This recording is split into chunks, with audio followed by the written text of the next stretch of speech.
Evangelho de Jesus Cristo segundo Mateus. Naquele tempo, disse Jesus aos seus discípulos: Nem todo aquele que me diz Senhor, Senhor, entrará no reino dos céus, mas o que põe em prática a vontade de meu Pai que está nos céus. Naquele dia muitos vão me dizer: Senhor, Senhor, não foi em teu nome que profetizamos? Não foi em teu nome que expulsamos demônios? E não foi em teu nome que fizemos muitos milagres? Então eu lhes direi publicamente: jamais vos conheci. Afastai-vos de mim, vós que praticais o mal. Portanto, quem ouve estas minhas palavras e as põe em prática é como um homem prudente que construiu sua casa sobre a rocha. Caiu a chuva, vieram as enchentes, os ventos deram contra a casa, mas a casa não caiu, porque estava construída sobre a rocha. Por outro lado, quem ouve estas minhas palavras e não as põe em prática é como um homem sem juízo, que construiu sua casa sobre a areia. Caiu a chuva, vieram as enchentes, os ventos sopraram e deram contra a casa. E a casa caiu, e sua ruína foi completa. Quando Jesus acabou de dizer essas palavras, as multidões ficaram admiradas com seu ensinamento. De fato, eles as ensinavam como quem tem autoridade, e não como os mestres da lei. Palavra da salvação. Bom dia, transformadores. Jesus está aqui terminando o Sermão da Montanha, e ele faz um convite, mas também faz um alerta. E ele usa uma imagem de duas casas, uma na rocha, outra na areia.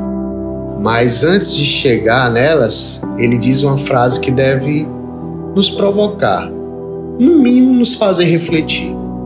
Nem todo aquele que me diz Senhor, Senhor, entrará no reino dos céus. Foi bem direto, né? Porque sabe, às vezes a gente confunde, às vezes não, muitas vezes nós confundimos espiritualidade com status, performance.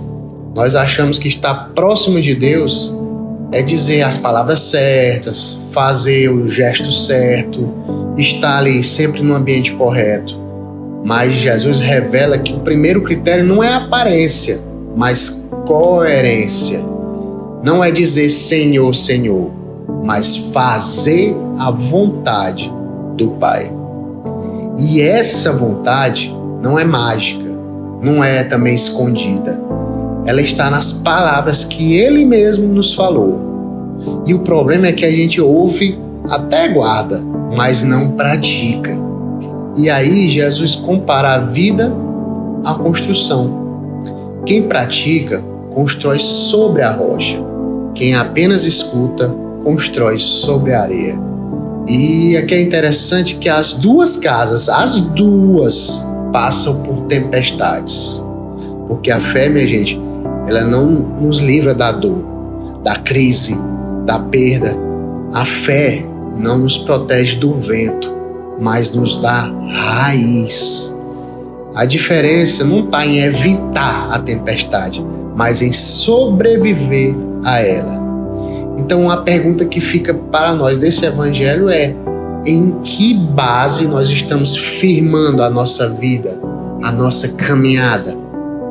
E será que nossas ações são fruto do evangelho que ouvimos ou apenas de emoções que sentimos?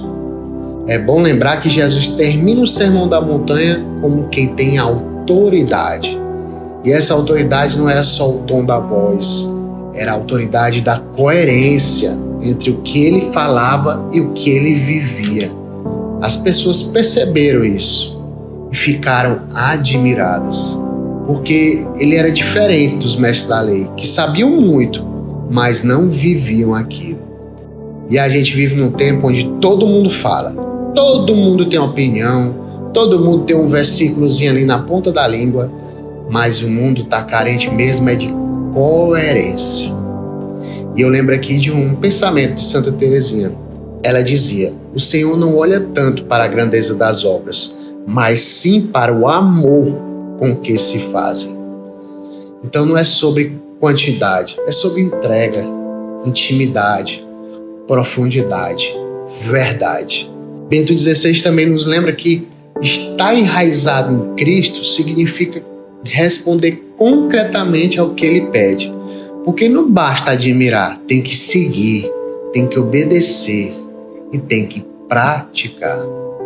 No catecismo nós vemos que além dos mandamentos existem os conselhos evangélicos, que nos desafiam a viver com mais liberdade interior, mais pobreza de espírito, mais castidade de coração e mais obediência à vontade de Deus. Em resumo é isso.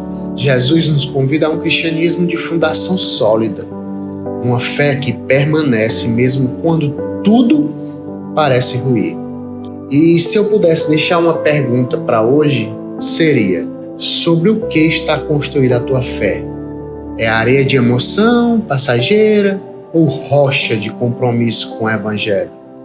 Porque pode ter certeza, o vento vai bater, a tempestade vai vir, mas quem está firmado na rocha permanece. Então, sejamos prudentes, que sejamos rocha, que sejamos coerência. Paz e bem.